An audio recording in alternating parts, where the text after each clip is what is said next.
What if you could erase the genetic code for diseases before you're even born? Sounds like something out of a sci-fi novel, doesn't it? But hold on to your hats, because this might just be the future of medicine. Welcome to the fascinating world of gene editing.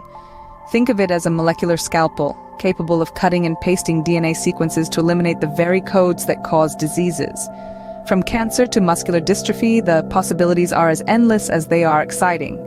But as with all great power, comes great responsibility. The ethical implications are considerable. Are we playing God? And what about the potential for misuse? These are valid questions we must grapple with as we stand at the brink of this medical revolution. Imagine a world where genetic diseases become a thing of the past. That's the promise of gene editing, and it's a promise that could change the face of healthcare as we know it. So, what is gene editing exactly? Well, imagine a book filled with instructions. This book is the DNA, the blueprint of life. Now, imagine that somewhere in this book, there's a typo, a small error that can lead to big problems. This is comparable to a faulty gene that can cause genetic diseases. Gene editing, then, is like having an eraser that can correct this typo.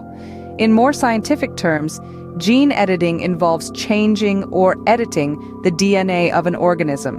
It's a process that allows scientists to modify an organism's genetic code. It's like using a word processor to correct that typo in our book of life.